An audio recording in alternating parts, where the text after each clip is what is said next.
Selamat malam Bapak Ibu Saudara yang Tuhan kasihi. Bersatu hati dalam doa Selasa 13 September 2022. Saya beri judul Gunakan Waktumu, Jangan Sia-siakan. Sebelumnya mari kita berdoa. Tuhan, bukalah hati dan pikiran kami untuk merenungkan firman-Mu sebelum kami tertidur dan terlelap malam ini. Amin. Bacaan Alkitab kita diambil dari 2 Petrus 3 ayat 8 sampai ayatnya yang ke-13. 2 Petrus 3 ayat 8 sampai ayatnya yang ke-13.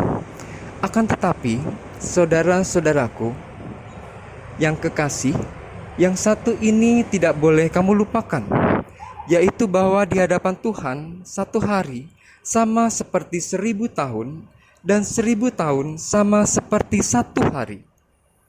Tuhan tidak lalai menepati janjinya, sekalipun ada orang yang menganggapnya sebagai kelalaian.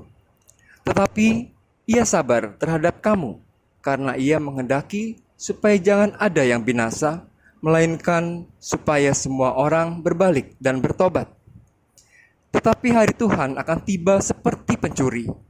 Pada hari itu, langit akan lenyap dan gemuruh yang dahsyat, dan unsur-unsur dunia akan hangus dalam nyala api, dan bumi dan segala yang ada di atasnya akan hilang lenyap.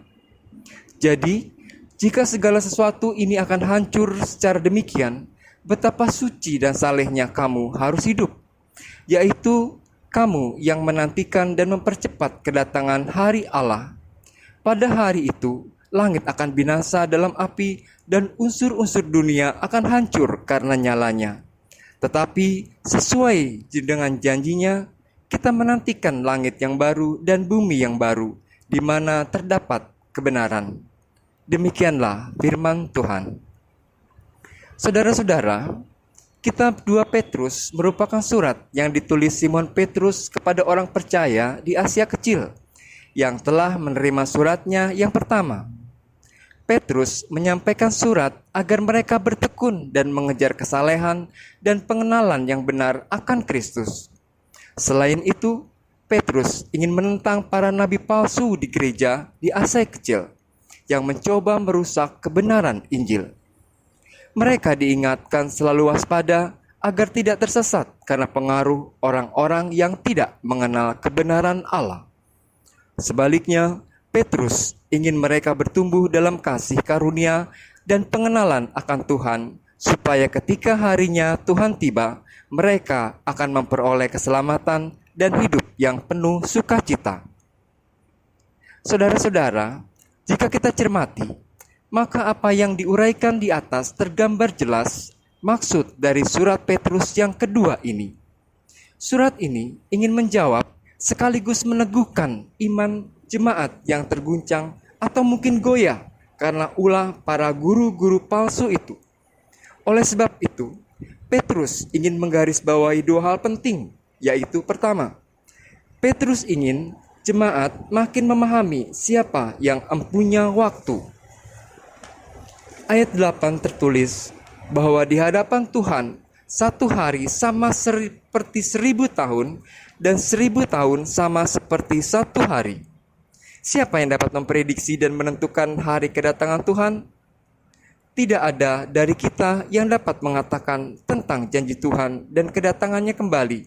Itu terlalu cepat atau lama. Kita hidup dalam ruang waktu yang Tuhan berikan. Dia yang menentukan waktu. Yang kedua, pada hakikatnya, waktu Tuhan itu adalah kesabaran.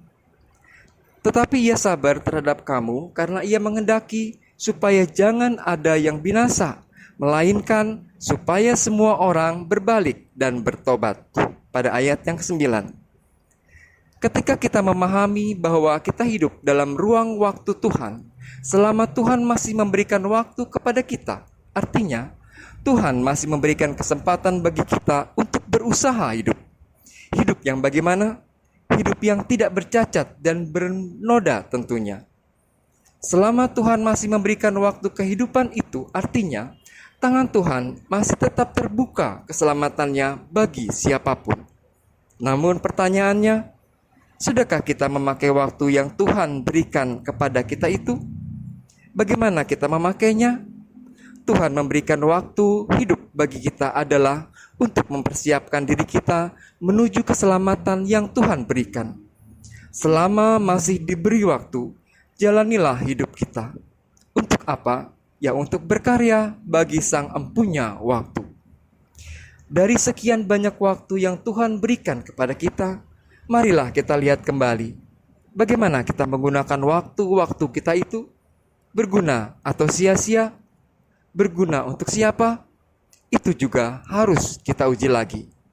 Prinsipnya seperti lagu di bawah ini. Gunakan waktu yang diberikan Tuhan.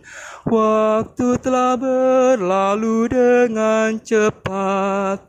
Apa yang ada di dunia sekarang yang nanti takkan dibawa pulang. Amin. Mari kita berdoa. Bapa yang baik, terima kasih untuk setiap waktu yang Engkau berikan. Ajarlah kami untuk menggunakan waktu dengan bijak dan tidak menyia-nyiakan waktu dalam hidup kami. Dalam kasih-Mu yang akan terus melingkupi kami sepanjang tidur kami malam ini. Amin.